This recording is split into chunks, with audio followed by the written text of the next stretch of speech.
कल की वीडियो में हमने इजराइल फ़िलिस्तीन का विवाद देखा था, जो कैसे अपने चरम पे पहुंचकर वहाँ पे जो फ़िलिस्तीन लोग थे उन लोगों के लिए समस्या का कारण बना।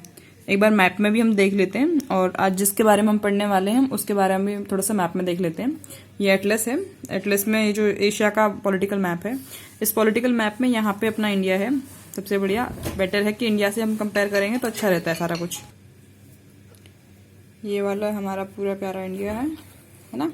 और यहाँ पे हमारे पड़ोसी देश बगल में, इसे अगर आप देखोगे यहाँ पे वेस्ट साइड में यहाँ जाके आपको मिलेगा फ़िलिस्तीन, छोटा सा, जो रेड सी पे टच करता है। ऊपर है मेडिटेरियन सी, मतलब भूमध्य सागर। तो यहाँ पे जो है ये वाला जो छोटा सा पोर्शन दिख रहा है, मैं जूम करके एक बार देख लेते हैं। यहाँ पे जो जेरूसलम और इसराइल, तो यहाँ पे फ़िलिस्तीन देखो, यहाँ पे गाज़ा स्ट्रिप दिखा रखा है, वेस्ट बैंक यहाँ पे दिखा रखा है साइड में। तो ये जो दोनों को मिला के हुआ था वो फ़िलिस्तीन था, और ये पूरा ये जो थोड़ा सा जो दिख रहा है ये वाला इजराइल है। अब हम आज की क्लास में बात करते हैं कि आज हमें क्या पढ़ना है। आज हमें पढ़ना है अफ़गानिस्तान के बारे में। अफ़गानिस्तान में कैसे मिलिटेंसी बढ़ी आगे, कैसे उन लोगों के जो वहाँ के सिविल वॉर कैसे स्टार्ट हो गया, तो उस चीज़ हम लोग पहले देखते हैं यहाँ पे। तो ये अपना इंडिया है, यहाँ आप देख रहे हैं पूरा बे ऑफ बंगाल यहाँ पे साइड में है, और उसके बाद यहाँ पे अरेबियन सी है। और ये इंडिया से अगर आप यहाँ पे देखोगे, यहाँ पे न्यू दिल्ली से आप जाओगे, यहाँ पे अफ़गानिस्तान, बीच में पाकिस्तान, यहाँ पे अफ़गानिस्तान। और इसकी कैपिटल आप देख रहे हो यहाँ पर है काबुल। तो इसकी वजह से क्या है कि अब हम देखेंगे कि ये कैसे हमारे इंडिया, क्योंकि हमारे यहाँ पे हल्का सा बॉर्डर टच हो रहा है, तो इंडिया के लिए भी इम्पोर्टेंट है, क्योंकि ये अच्छी एक सिचुएशन पे है। और सबसे बड़ी बात क्या है कि अफ़गानिस्तान एक सेंटर या फिर पैसेज बोल सकते हो, जो यहाँ से हमें इंडिया को जाने के लिए या फिर चाइना के लिए, ये यूरोप और एशिया में मिडिल ईस्ट में जाने के लिए एक रास्ता देता है। क्योंकि यहाँ पे भी चाइना का बॉर्डर है, देखिए साइड में यहाँ पे, और यहाँ पे इंडिया का भी बॉर्डर है। तो अफ़गानिस्तान कहीं ना कहीं हमारे लिए और चाइना के लिए और बाकी और देश के लिए, रशिया के लिए भी, हर किसी के लिए भी अफ़गानिस्तान इम्पोर्टेंट रहा है। और ईरान इसकी बॉर्डरिंग कंट्री है। साथ में यहाँ पे है तुर्कमेनिस्तान, उज्बेकिस्तान, नीचे यहाँ पे पाकिस्तान आपको दिख रहा है, इसके अलावा यहाँ पे ताजिकिस्तान। और क्योंकि जब ये पूरा अफ़गानिस्तान है, ये पूरा अफ़गानिस्तान एक लैंडलॉक कंट्री है। लैंडलॉक का मतलब होता है भूआबद्ध देश, जिसका मतलब होता है कि चारों तरफ वो पानी कहीं उसके पास में आसपास नहीं है, वो पूरे जो घिरा हुआ है वो देशों से घिरा हुआ है। देशों से कौन से, जो वो देश जहाँ पे भूमि है, लैंड, यहाँ पे चारों तरफ लैंड है। यहाँ पे जैसे कि हमारे पास है ना, यहाँ पे पानी है, वैसा यहाँ पे कुछ भी नहीं है, यहाँ पे सिर्फ भूमि है। भूमि की वजह से इसको लैंडलॉक कहा जाता है। जैसे कि अभी हमारा लॉकडाउन हो रखा है, उस हिसाब से लैंडलॉक है, लॉक हो चुका है ऑलरेडी, कहीं पे पानी नहीं है चारों तरफ। और शुरू करने से पहले एक बार और देख लेते हैं, पहले हमने जो पढ़ा है उस चीज़ को एक बार थोड़ा सा रिवाइज कर लेते हैं हल्का सा। तो रिवाइज करने के लिए पहले देखते हैं सबसे पहले कि ईरान और हमने देखा था भी ईरान और सऊदी अरब दोनों के दोनों अपने आप को कहते हैं कि हम मुस्लिम जगत के नेता हैं। नेता क्यों हैं? क्योंकि सऊदी अरब कहता है मेरे पास मक्का मदीना है, ईरान कहता है नहीं, हमारे पास में बहुत मत में शिया लोग रहते हैं। तो इसकी वजह से क्या है कि दोनों के बीच में हमेशा कहीं ना कहीं गड़बड़ चलती रहती है। तो ये जो है ये ईरान और सऊदी अरेबिया, ईरान जो है एक शिया देश है, कंट्री है, और सऊदी जो है सुन्नी है। अब हम देखेंगे इनडायरेक्ट और डायरेक्ट वे में सऊदी अरब का जो सपोर्टर है वो आज का अमेरिका है, और जो ईरान है उस टाइम का यूएसएसआर रहा करता था, और अब का रशिया रहा है। तो ईरान को सपोर्ट कौन करता था? रशिया करता था। इससे पहले एक दो बार जगहों में कहीं ना कहीं, ये 90s के बाद में है, 1990 के दशक के बाद में रशिया इसको सपोर्ट करने लगा है, और अमेरिका सऊदी अरब को सपोर्ट करने लगा है। और हम देखेंगे कहाँ पे जनता कौन सी है। तो ईरान के सपोर्टर में और कौन है, सपोर्ट में कौन कौन करते हैं? मिस्र है, सीरिया है, बहरीन है, कुवैत है। ये सब कहीं ना कहीं ईरान को सपोर्ट करते हैं, क्योंकि इनमें कहीं ना कहीं शिया जो है वो बहुमत में है। लेकिन अफगानिस्तान में 15% है सिर्फ शिया लोग, वहाँ पे बहुमत में नहीं, यहाँ पे सुन्नी लोग बहुमत में, लेकिन फिर भी कहीं ना कहीं ये सपोर्ट करता है, ईरान को सपोर्ट करता है। वहीं सुन्नी में जो है सऊदी अरब में, वह ईरान, इराक है, पाकिस्तान है, मिस्र, साथ में तुर्की है और टूनीशिया है। ये सब लोग यहाँ पे काम करते हैं। साथ में टर्की और टूनीशिया भी सुन्नी संप्रदाय के समर्थक माने जाते हैं, और इनका समर्थन कौन करता है? यूएसए, और इधर रशिया। अब हम देखते हैं अफगानिस्तान के बारे में। तो जो अफगानिस्तान में से जैसे बताया हमने कि एक लैंडलॉक कंट्री है, क्योंकि चारों तरफ उसके पास में सिर्फ भूमि ही है, इस वजह से वो एक लैंडलॉक कंट्री कहा जाता है। और अफगानिस्तान को एक्चुअली साम्राज्यों का कब्रिस्तान भी कहा जाता है, मतलब कि ग्रेवयार्ड ऑफ एम्पायर्स। ग्रेवयार्ड का मतलब होता है कब्रिस्तान, तो आप जानते ही हैं, ग्रेवयार्ड जहाँ पे चीज़ें दफना दी जाती हैं, इंसानों को दफना दिया जाता है। तो ये बोला जाता है एम्पायर्स का ग्रेवयार्ड है, मतलब कि जो साम्राज्य रहे हैं वहाँ पे। आके साम्राज्यों का अंत हो गया और वहीं पर रह के दफन हो गए। इसको किस संदर्भ में बोला जाता है? दरअसल क्या है कि सिकंदर जो था, आप जानते हैं नेपोलियन बोनापार्ट, तो सिकंदर जो था वो इंडिया के मतलब इंडिया की तरफ या अफगानिस्तान या एशिया में वो आना चाह रहे थे, तो उन्होंने अटैक किया। उस टाइम पे अफगानिस्तान को बैक्टीरिया कहा जाता था, तो बैक्टीरिया कहा जाने के चक्कर में क्या हुआ कि उस पर अटैक किया था, लेकिन अफगानिस्तान में वो एंटर ही नहीं कर पाए। एंटर किया भी लेकिन वो हार गए उस जगह पे, मतलब असफल हो गए और वो आगे नहीं बढ़ पाए। इस वजह से इसको कहा जाता है कि जब सिकंदर हार गया, नेपोलियन हार गया, तो इसका मतलब है कि बाकी और लोगों को भी, उन लोगों के लिए दिक्कत है। वैसे ही और क्या है कि बाकी और भी साम्राज्य रहे हैं, उन साम्राज्यों का भी यहाँ पे आके विघटन हो जाता है। इसकी वजह से इसको ग्रेवयार्ड ऑफ एम्पायर कहा जाता है। इसमें कौन कौन सी 4 मतलब यहाँ पे लोग हैं जो मेन लोग कम्युनिटी रहते हैं, पश्तून, उज्बेक, ताजिक और हज़ारा। ये एक एथनिक ग्रुप है जो यहाँ पे रहता है। और जो हमारे, जब हम पाकिस्तान और भारत 2 अलग देश नहीं बने थे, तो उस टाइम पे हम दोनों के बीच में अफगानिस्तान और इंडिया के बीच में डूरन रेखा थी।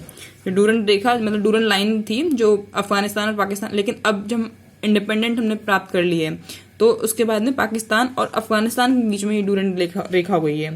जिसकी वजह से क्या हुआ कि अब पाकिस्तान जो है वो मानता नहीं है इस चीज़ को कि वो डूरन रेखा को मान ले, लेकिन अफगानिस्तान कहता है कि हाँ, हमारे बीच में विभाजन इसी वजह से हो रखा है। इसके अलावा हम देखेंगे कि अफगानिस्तान में क्या था कि 1973 तक जो मतलब अफगानिस्तान भी हमारे नॉन अलाइनमेंट के साथ में रहा है। उसने भी पहले कोशिश की है कि वो भी नॉन अलाइन रहे, अपनी स्वतंत्रता को आगे बढ़ाए रखे, क्योंकि ये भी कहीं ना कहीं ब्रिटेन का एक गुलाम रहा था। इसकी वजह से क्या है कि 1973 तक एक वहाँ का शासक था ज़हीर शाह ने खूब अच्छे से इंडिपेंडेंट रहते हुए अपने नेम को आगे बढ़ाया, लेकिन बाद में क्या हुआ कि उसकी सत्ता को खत्म कर दिया गया। 1973 में वहाँ पे जो मोनार्की थी, जो राजतंत्र थे, क्योंकि राजतंत्र का मतलब होता है जो राजा चलाता है शासन, एक ही व्यक्ति के शासन या एक या 2 व्यक्ति के हाथों में होता है। राजा रानी वंशानुगत होते हैं मोस्टली। तो उस वजह से क्या होता है कि 1973 में इस शासक को खत्म कर देते हैं, और शासन को खत्म करने के बाद में बनते हैं 1973 में प्रधानमंत्री बनते हैं मोहम्मद दाऊद जो थे, ये वो नहीं है, दाऊद इब्राहिम नहीं है जो आप मूवीज में देखते हैं, लेकिन ये अलग से हैं। मोहम्मद दाऊद वहाँ के पीएम बनते हैं 1973 में, और 1973 में पीएम बन के लगभग 5 साल पीएम रहते हैं। लेकिन उसके बाद में 1978 में पीएम को हटा देते हैं। और पीएम को हटा होता कौन है? जो मोहम्मद नूर तराकी ने इनको हरा दिया। हराने के बाद क्योंकि इन्होंने तख्ता पलट कर दिया, सेना का एक तरह से शासन आ गया। जो मोहम्मद नूर तराकी थे वो शासन को ज़्यादा मानते थे, सैनिक शासन को ज़्यादा मानते थे। अब तराकी जो था, मतलब जो नूर तराकी थे, उनको पाकिस्तान सपोर्ट नहीं करता था। क्योंकि पाकिस्तान के सब पड़ोसी है अफगानिस्तान, तो कहीं ना कहीं पाकिस्तान भी चाहेगा कि मेरा इन्फ्लुएंस रहे, क्योंकि मेरा पड़ोसी है, मेरे को भी वेस्ट एशिया में जाने का मौका मिलता है। तो इसलिए ये क्या करते हैं कि जो मोहम्मद नूर तराकी थे, उनको पाकिस्तान सपोर्ट नहीं कर रहा था। इसकी वजह से क्या किया कि अमेरिका की सपोर्ट ली, क्योंकि 1980s के अराउंड तो आप जानते हो कि अमेरिका कहीं ना कहीं पाकिस्तान को सपोर्ट कर रहा था, और हम कहीं ना कहीं जो थे भारत जो था कहीं ना कहीं रूस की तरफ ज़्यादा इंक्लाइन था। और जो अफगानिस्तान में इस गवर्नमेंट को सपोर्ट ना करने के चक्कर में पाकिस्तान ने हेल्प मांगी अमेरिका ने हेल्प मांगी। तो उसके बाद में जब ये समझ में आया कि ये सब कैसे हो रहा है, क्योंकि जब नूर तराकी थे, जब पता चला कि भाई पाकिस्तान भी हमारे साथ अटैक कर सकता है अमेरिका को बात करके, तो उस टाइम पे नूर तराकी बोलते हैं कि आप सैनिक हस्तक्षेप करो यहाँ पे। तो सोवियत संघ जो था एक सैनिक हस्तक्षेप करते हैं, मतलब कि वहाँ पे मिलिट्री को भेज के वहाँ पे अटैक करवाते हैं एक तरह से, और लोगों को ये चीज़ में रखते हैं कि जो मोहम्मद नूर तराकी हैं उनको गवर्नमेंट के तौर पर आप मानो, उनको आप पीएम मानो, उनको आप प्राइम मिनिस्टर उनको ही मानो आप। इसके बाद में यूएसए ने क्या है, यूएसए ने एक्चुअली फ्रंट लाइन पे पाकिस्तान का यूज़ किया। अब फ्रंट लाइन का मतलब होता है कि सबसे पहले उसको ही रखा सामने, उसी को रख के आगे अपना काम किया। अब फ्रंट लाइन में आप अभी देखो कोरोना वायरस का जो फ्रंट लाइन का मतलब है कि फ्रंट लाइन में कौन है जो सबसे आगे सबसे पहले काम कर रहे हैं, कौन है? डॉक्टर्स हैं, नर्सेस हैं, पुलिस जो कर्मचारी हैं, वो सब के सब हमारे फ्रंट लाइन में हैं। तो यूएसए ने क्या किया कि फ्रंट लाइन पे पाकिस्तान का यूज़ किया, ताकि एक तो पहली बात है, आप जानते हैं शीत युद्ध में तो सोवियत संघ और अमेरिका के बीच में तो वैसे ही अनबन थी, दोनों एक दूसरे से बातें वैसे नहीं करते थे। तो उन्होंने किया कि यूएसए ने इस चीज़ को फ्रंट लाइन पे रखते हुए, पाकिस्तान को फ्रंट लाइन पे रखते हुए, अपने आप को पीछे रखते हुए सपोर्ट किया। और साथ में जो पाकिस्तान का जो शासक था, उस टाइम पे शासक हुआ करते थे पाकिस्तान के ज़ियाउल हक, उनको बहुत ज़्यादा उनको मिलिट्री पावर दिया, उनको इकोनॉमिक पावर दी, मतलब उनको बस बहुत सारे पैसे भी दिए गए, हथियार भी। अफगानिस्तान में अशांति लाने के लिए पाकिस्तान को समर्थन दिया किसने? संयुक्त राज्य अमेरिका ने। अब इसके बाद में क्या हुआ कि ये जो अफगानिस्तान है, अफगानिस्तान में क्या हुआ कि सोवियत संघ और जो कम्युनिस्ट पार्टी थी उन सबकी गवर्नमेंट था। अब इसमें क्या था कि जो पाकिस्तान ने क्या किया कि एक जब पाकिस्तान को सपोर्ट मिलने लगा अमेरिका का, तो अमेरिका के सपोर्ट में पाकिस्तान ने एक नया ग्रुप बना दिया, जो मतलब कि मुजाहिदीन जिनको हम बोलते हैं। और मुजाहिदीन को उन्होंने क्या किया कि एजुकेशन देना शुरू कर दिया, एजुकेशन दिया, उनको भड़काया कि भाई आप जाके यहाँ पे मतलब आप लोगों के साथ में गलत हो रहा है। ये लोग क्या था कि अफगानिस्तान में ये लोग विद्रोह कर सके, इन्होंने एक नया ग्रुप बना दिया पाकिस्तान ने, और वहीं पे वो मिलिट्री एजुकेशन देते थे, सारा कुछ शिक्षा वगैरह कहाँ देते थे? पाकिस्तान में ही देते थे। फिर उसके बाद में क्या हुआ कि गवर्नमेंट और जो ये मुजाहिदीन थे, क्योंकि सोवियत संघ के संगठन में आया था अफगानिस्तान में जो गवर्नमेंट थी, तो इसकी वजह से क्या था कि अफगानिस्तान में अगर सोवियत संघ के मदद से मोहम्मद नूर तराकी बने थे, तो वो सोवियत संघ की तरह ही कम्युनिस्ट पार्टी भी होगी। तो कम्युनिस्ट पार्टी जब अफगानिस्तान में थी तो उसके अगेंस्ट में मुजाहिदीन को पाकिस्तान ने खड़ा कर दिया। किसके सपोर्ट से? अमेरिका के सपोर्ट से। उसके बाद में ये जो बाद में जाके ये क्या करते हैं कि ये इस्लामिक गुरिल्ला फाइटर बन जाते हैं। इस्लामिक गुरिल्ला फाइटर मतलब होता है कि इस्लामिक धर्म को मानते हुए, गुरिल्ला का मतलब छुप के वार करना, एकदम सामने सामने नहीं, एकदम घात लगा के बैठे रहते हैं। मतलब कि अगर गुरिल्ला वॉर करना है, इसका मतलब होता है कि सबसे पहले तो देखो कि तुम्हारा दुश्मन कहाँ से आ रहा है, कैसे आ रहा है, वेट करो पहले उसको बहुत अच्छे से वेट एंड वॉच करके, उसके बाद में फिर जब वो लगे कि हाँ भाई सेफ, अपना शिकारी फंस गया पूरी तरह से और हमारे कब्जे में है, तो उस पर अटैक करते हैं। मतलब ये घात लगा के एकदम से बैठ के वेट करते हुए सारे स्ट्रेटेजी के साथ में ये लोग अटैक करते हैं। उसके बाद में क्या होता है कि जब इस्लामिक इन्होंने इनको शिक्षा देने लगे, और जो मुजाहिदीन थे, मुजाहिदीन को कौन शिक्षा दे रहा था? पाकिस्तान का समर्थन और भी लोग कर रहे थे, जैसे हमारा वर्तमान में चाइना है और जो सऊदी अरेबिया है, क्योंकि सऊदी अरेबिया जो सुन्नी का है, पाकिस्तान भी सुन्नी मुसलमान ज़्यादा उसमें माने जाते हैं। तो इसकी वजह से क्या हुआ कि पाकिस्तान को सपोर्ट मिल रहा था साउदी अरेबिया और चाइना, ये भी कहीं ना कहीं फाइनेंशियल एड दे ही रहते हैं, मतलब आर्थिक सहायता पाकिस्तान को दिया जा रहा था। अब इसके बाद में क्या हुआ कि जो सोवियत संघ अपना इन्फ्लुएंस बढ़ाने के लिए क्या कर रहा है कि धीरे धीरे वो अपनी पावर बढ़ा रहा है, अपनी मनपसंद की कठपुतली सरकार अफगानिस्तान में स्टैब्लिश कर रहा था। तो उन्होंने क्या किया कि मोहम्मद जो नजीब उल्लाह थे उनको राष्ट्रपति बना दिया 1980s के अराउंड सोवियत संघ ने। और उसके बाद में क्या हुआ कि क्योंकि जब ये कम्युनिस्ट पार्टी थी और जो अफगानिस्तान के लोग थे उन लोगों को ये सब पसंद नहीं आ रहा था कि रशिया हम लोगों को इंटरफेयर कर रहा है, उनकी मर्जी से शासन चल रहा है, तो सब लोगों ने उस चीज, जो अफगानिस्तान के लोग थे उन लोगों ने इसका विद्रोह कर दिया। अब ये लड़ाई हुई। अब लड़ाई होने के बाद क्या था कि रूस और अफगानिस्तानियों के बीच में लड़ाई हो गई। अफगानिस्तान में चाहता था रशिया कि भाई मेरा भी इंटरेस्ट है, मैं भी इस पर इन्फ्लुएंस रखूं ताकि अमेरिका को मैं काउंटर कर सकूं। 1980s में जब ऐसा होने लगा तो उसके बाद में थोड़ी सी लड़ाई सी छिड़ने लग गई। लेकिन 1988 में क्या हुआ कि यूएसएसआर इस लड़ाई को ज़्यादा सह नहीं पाया, क्योंकि उसकी आर्थिक क्षमता वैसे ही जानते हो आप खराब होने लगी थी। 88 में 91 में तो उसका खुद का विघटन हो गया था, तो इससे पहले उनके पास आर्थिक समस्याएं थी। तो समस्या होने के चक्कर में क्या किया उन्होंने, इससे कहा कि हम अफगानिस्तान में कोई लड़ाई नहीं करेंगे, हम अपनी सेना को हटा लेंगे। तो 1988 में यूएसएसआर जो था, एक जिनेवा कन्वेंशन होता है, जिनेवा समझौते के तहत में वहां से अपने जो स्थितियां हैं और जो अपने सैनिक हैं उनको वापस रशिया बुला लेता है। उसके बाद लेकिन रशिया भले बुला लेता है, लेकिन फिर भी उसके बाद में भी वहां पे शांति नहीं मिलती है। शांति क्यों नहीं मिलती है? क्योंकि वहां पर सिविल वॉर छिड़ जाता है। सिविल वॉर का मतलब होता है गृह युद्ध, जहाँ पे बहुत ज्यादा लोगों के पास पैसे नहीं है। दूसरी चीज, लोगों के पास खाने पीने की बेसिक नीड्स पूरी नहीं हो रही है। अगर सामान मार्केट में है भी तो लोगों के पास इतनी इनकम नहीं है कि वो लोग उस चीज को खरीद सके, खरीद के अपना भरण पोषण, अपने परिवार का भरण पोषण कर सके। इसकी वजह से क्या होता है कि लोग जो हैं उनकी जो जीवन स्तर होता है बहुत कम हो जाता है, उनको और बहुत सारी बीमारियां हो जाती हैं क्योंकि उनको प्रॉपर खाना नहीं मिलता है, न्यूट्रिशन उनकी डेफिशिएंसी हो जाती है, माल न्यूट्रिशन हो जाता है, मतलब कुपोषण हो जाता है। बच्चे जिस तरह से प्रॉब्लम में फेस करते हैं, साथ में जब अगर हमारे पास में ऑलरेडी हमारे पास प्रोड्यूस है जिसको कोई खरीद ही नहीं रहा है, तो नए जो उत्पादक होंगे वो और क्या उत्पादन करेंगे नहीं, वो नया उत्पादन नहीं करेंगे तो क्या होगा कि आर्थिक क्रियाएं नहीं होंगी, जिससे कि हमारे पास इनकम नहीं जनरेट होगी। इनकम जनरेट नहीं होगी तो लोग खरीदेंगे नहीं, जिसकी वजह से क्या हुआ, गृह युद्ध हो गया शुरू, सिविल वॉर शुरू हो गया, जहाँ पे जो वहाँ की जो जनजाति लोग थे, साथ में वहाँ के जो लोग थे, मतलब कि जो अफगानिस्तान में जो लोग थे, उन लोगों के बीच में भी आपसी झगड़े होने लगे। क्योंकि आपने देखा था अभी कि 4 तरह के लोग रहते हैं वहाँ पे, उज्बेक हैं, या फिर हज़ारा है, पश्तून है, तो उन लोगों के बीच में भी, अपने खुद के बीच में भी कहीं ना कहीं मोटिवेट मतलब बहुत म्यूटेशन होने लगा, प्रॉब्लम होने लगी।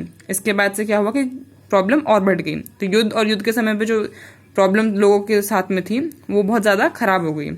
अब इसके बाद में हम देखते हैं कि एक बात देख लेते हैं, जिनेवा कन्वेंशन था क्या एक्चुअली। जिनेवा समझौता के तहत ये था कि जब सेकेंड वर्ल्ड वॉर खत्म हो गया था तो उसके बाद में इस चीज़ को अस्तित्व में लाया गया था। सेकेंड वर्ल्ड वॉर का मतलब इसलिए लेके आए थे क्योंकि जो कहीं ना कहीं ये युद्ध से संबंधित है। 1949 में आया, सेकेंड वर्ल्ड वॉर के बाद आया, तो मतलब हो सकता है कि ये युद्ध की वजह से, युद्ध से संबंधित है। तो ये क्या करता है कि मतलब जो भी, अगर किसी भी देश में लड़ाई हो रही है या फिर कहीं ऐसा लग रहा है कि लड़ाई होने वाली है, तो उस जगह के जो भी लोग होंगे, जो नागरिक होंगे या फिर जो घायल होंगे, महिलाएं हैं, बच्चे हैं, बुजुर्ग हैं, या फिर जो ऐसे लोग हैं जो अपनी खुद की हेल्प नहीं कर सकते और सिविलियन हैं, मतलब मिलिट्री में नहीं है, तो उन लोगों के साथ में आप लोग कुछ गलत नहीं करेंगे, कोई उनके साथ उनको हानि नहीं पहुंचाएंगे। दूसरी चीज़ इसके साथ ये भी था कि मतलब जिनेवा कन्वेंशन के तहत अगर किसी आपने सैनिक को पकड़ भी लिया है या फिर कोई घायल हो गया है, तो आप उसका मतलब उसके साथ में प्रॉब्लम ज़्यादा नहीं करेंगे। मतलब जैसे होता है ना कि सर काट देना, पैर काट देना, आप वैसी चीज़ नहीं करेंगे। अगर आप समझौते के तहत आपको उनको वापस लौटाना होता है, तो ये चीज़ें होती हैं कि अगर आप युद्ध करते तो आप एटलीस्ट, भले आप सैनिकों को कुछ थोड़ा बहुत कर सकते हो, लेकिन आप सिविलियन जो होते हैं, आम नागरिक, उनको आप नहीं पहुंचा सकते हानि, उनके साथ कोई बदतमीजी नहीं, कोई अत्याचार आप नहीं करेंगे। इस चीज़ के लिए जिनेवा कन्वेंशन 1949 में साइन किया गया था। जब 1988 में जब सोवियत संघ वहाँ से बाहर निकल गया, तो उसके बाद में क्या हुआ कि जो मुजाहिदीन थे, जो पाकिस्तान के समर्थन से काम कर रहे थे, पाकिस्तान जिनको शिक्षा दे रहा था, उन मुजाहिदीन लोगों ने अपने आप को मतलब अपना लीडर एक चुना, और लीडर चुनने के बाद क्या किया, उनको बुरहान रब्बानी को उन्होंने हेड बना दिया। हेड बनाने का मतलब था कि उन्होंने कहा कि अब हमारा हेड यही रहेगा और अपना सारा काम यही करेंगे। जो मुजाहिदीन थे उन्हीं को ही बाद में तालिबानी कहा गया। अब तालिबान का मतलब हम सबसे पहले देख लेते हैं, तालिबान का मतलब क्या होता है। तालिबान का मतलब होता है कि वैसे ये एक्चुअली थे इस्लामिक मतलब स्टूडेंट्स थे, इस्लाम की मानने वाले लोग थे, और जो लोग इनको साथ में मतलब इनकी पढ़ाई खुद करते थे, और इनकी एक पॉलिटिकल था, मतलब ये खुद चाहते थे कि इनकी भी अपनी खुद की पहचान हो, खुद एक अलग देश बनाए एक तरह से, और साथ में ये अपने हिसाब से सारा कुछ काम करें। और ये बोलते हैं कि जो भी समाज है, जो भी विश्व है, वो इस्लाम के अकॉर्डिंग चले। मतलब कहीं पे भी क्रिश्चियनिटी नहीं हो, कहीं पे भी जूडाइज्म ना हो, ना ही कोई और धर्म हो, बस सिर्फ इस्लाम धर्म हो। इस्लाम धर्म को आगे बढ़ाया जाए, बाकी और सारे धर्म को खत्म कर दिया जाए। तालिबान का ये एक तरह से उनका मोटिव हो सकता है, या फिर आप बोल सकते हो कि इनकी तरीका है। तो इसकी वजह से ये बोलते हैं कि अर्थव्यवस्था है, शासन व्यवस्था है, या फिर समाज है, वो सब इस तरह से चले जो इस्लाम चाहता है। और ये कहते हैं कि महिलाओं को शिक्षा नहीं देनी चाहिए इस्लाम में, महिलाओं को, ऐसा ये कहते हैं, तालिबान का मानना है ऐसा। ये मेरा कोई अपना विचार नहीं है, तालिबान ऐसा कहते हैं कि महिलाओं को शिक्षा प्राप्त नहीं करनी चाहिए, उनको अपने घर में रहना चाहिए। अगर पब्लिक प्लेस पे क्या होता है, अगर वो किसी के साथ में अगर जा रही है, किसी लड़के के साथ अगर उनको देख लिया तो उनको सजा दी जाएगी।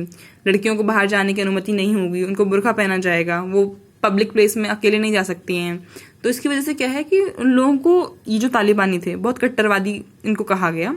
अब इन्होंने क्या किया कट्टरवादियों, क्योंकि ये तालिबान मुजाहिदीन थे, सपोर्ट तो इनका पाकिस्तान से था, तो इसकी वजह से क्या था कि जो अफगानिस्तान के जो खुद लोग थे, उन लोगों ने अपने मुजाहिदीन के अगेंस्ट में बुरहानुद्दीन रब्बानी थे, उनके साथ, उनके अगेंस्ट में खड़ा किया उत्तरी संगठन, एक संगठन बनाया, नॉर्दर्न अलायंस का मतलब था कि इनकी गवर्नमेंट के, अफगानिस्तान की गवर्नमेंट के लिए इन्होंने अपना नेता बनाया अब्दुल रशीद दोस्तम को, और दोस्तम को इन्होंने बनाया। तो 1990s में क्या था कि इंडिया भी इस चीज़ को सपोर्ट कर रहा था, क्योंकि इंडिया तालिबान को कभी भी सपोर्ट नहीं कर रहा था। इंडिया ने आज तक सपोर्ट नहीं किया है कि तालिबान ही हमेशा आगे इन्फ्लुएंस रहे, क्योंकि वो इस्लामिक महिलाओं के लिए और सारे बाकी धर्मों के लिए प्रॉब्लमेटिक है। इसकी वजह से क्या हुआ कि 1996 में तालिबान ने अपना प्रभुत्व जमाया, उन्होंने चुनाव में, तालिबान खुद जो थे वो विजय बने 96 में, खुद ने अपने सत्ता अपने हाथों में ले ली। इसकी वजह से क्या कि जो लोग थे, वहाँ के लोगों में और ज़्यादा गुस्सा बढ़ गया कि ये सब कैसे होगा। उसके बाद में फिर धीरे धीरे जैसे तालिबान का आगे टाइम बढ़ता गया, तो आपने देखा होगा कि मतलब मैंने आपको बढ़ाया था 9/11 की घटना हुई थी। तो जो ये तालिबान है, तालिबान और अलकायदा दोनों एक आतंकी संगठन बन गए बाद में जाके धीरे धीरे, क्योंकि इनका मतलब था कि भले इस्लाम के आधार पर सारा कुछ चले, लेकिन डर हो लोगों में भय हो कि हमसे डरें। तो उस डर को आगे बढ़ाने के लिए इन लोगों ने क्या कि तालिबान और अलकायदा ने साथ में आ गए। फिर 2001 में आप जानते हैं सितंबर को 11 सितंबर 2001 को अमेरिका के पेंटागन और जो 4 प्लेन को हाईजैक करके अटैक करवाया गया था। तो उसके बाद में उन्होंने अफगानिस्तान में जो तालिबान था उस तालिबान के अगेंस्ट में ऑपरेशन एंड्यूरिंग फ्रीडम चलाया था। आप जानते हैं उस चीज़ को। अमेरिका ने इसको जानबूझकर चलाया कि जो आतंकवाद से संबंधित या फिर जो भी ऐसे देश हैं जो आतंकवाद में हैं, तो उन्होंने तालिबान और अलकायदा को मेन माना क्योंकि इन्होंने जिम्मेदारी ली थी। इसकी वजह से इन दोनों पर अटैक करते हुए ऑपरेशन एंड्यूरिंग फ्रीडम चलाया 2001 में ही। इसके बाद में फिर 2001 में ही एक बॉन कन्वेंशन हुआ, जिसकी वजह से क्या था, कन्वेंशन का मतलब ये था कि कन्वेंशन एक्चुअली जर्मनी का एक शहर है बॉन, वहां पर हुआ था। और वो इसीलिए हुआ था कि अफगानिस्तान में गवर्नमेंट बनेगी, एक इंटरिम गवर्नमेंट बनेगी, मतलब कि एक चुनाव कराया जाएगा और चुनाव करवा के वहां पे सरकार बनाई जाएगी। और उस टाइम पे जो सरकार बनाई गई थी वो बनाई गई थी हामिद करज़ई की। 2001 में हामिद करज़ई को बनाया गया था और वो इसीलिए बनाया था, अमेरिका सेना ने मतलब इसको काम किया। और उसके बाद में क्या था कि जो सरकार थी उन्होंने वॉर अगेंस्ट टेरर छेड़ा क्योंकि उनको लगा कि भाई हमारा इतना नुकसान कर दिया, हमारे इतनी हिस्ट्री में कभी इतना नुकसान नहीं हुआ 9/11 की जैसे। तो उन्होंने अलकायदा और तालिबान को एकदम खत्म करने की कोशिश की। तो 2001 में जो वहाँ पे चुनाव हुए अफगानिस्तान में, वहाँ पे हामिद करज़ई को अपना राष्ट्रपति बनाया गया। उसके बाद में क्या हुआ कि जो अफगानिस्तान और बाकी आसपास में से तालिबान अलकायदा का प्रभाव थोड़ा कम होता गया।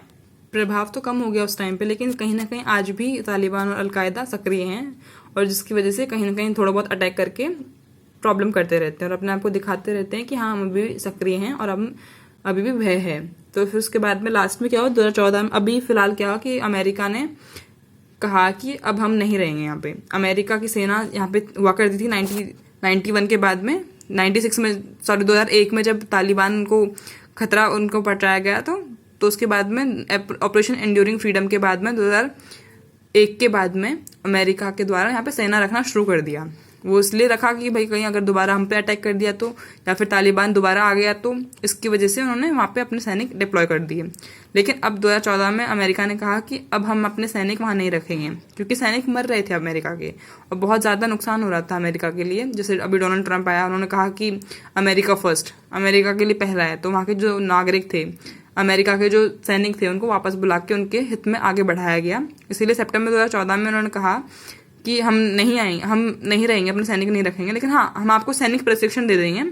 फिर 2014 में वहाँ पे एक चुनाव कराया गया और चुनाव के दौरान राष्ट्रपति चुने गए अशरफ गनी, जो अभी भी हैं, और अशरफ गनी को वहाँ के राष्ट्रपति बनाया गया। लेकिन अभी भी उम्मीद की जा रही है कि अफगानिस्तान शांति का क्षेत्र बनेगा, पर अभी तक अफगानिस्तान में शांति स्थापित नहीं हुई है। अभी लेटेस्ट जो है 2019 में और 2020 में अभी ये बात चल रही है कि अफगानिस्तान और तालिबान के बीच में एक बात होगी और अमेरिका बात करने के लिए तैयार है कि तालिबान को भी कहीं कहीं सरकार का सपोर्ट मिले साथ में, और अफगानिस्तान की जो सरकार थी, जो उत्तरी संगठन था, दोनों भी कहीं ना कहीं मिलकर सरकार बनाए। अभी इस बारे में बात चल रही है और समझौते चल रहे हैं कि किस तरह से अमेरिका इनको छोड़ के जाएगा तो अफगानिस्तान कैसे शांति में रहेगा, या फिर जो सरकार है वहाँ की वो कैसे सरकार बनाएगी, तालिबान सरकार बनाएगा या फिर उत्तरी संगठन सरकार बनाएगा, या फिर दोनों मिलकर संगठन बनाएंगे। लेकिन इसका जो सॉल्यूशन तो यही है कि तीनों के तीनों मिलके बैठे बात करें, बात करके इसमें ऐसा रहे कि कहीं ऐसा ना हो बाद में कि अमेरिका चला जाए, उसके बाद तालिबान हावी हो जाए और उसके बाद फिर वही कट्टरपंथी चीज़ें आगे बढ़ें और साथ में आतंकवाद को आगे बढ़ावा दिया जाए। इसीलिए ज़रूरी है कि इसमें विश्व समुदाय अच्छे से सोच समझ के सारा कुछ करे और इसका फैसला आम सहमति से लिया जाए ताकि सबकी भलाई हो सके।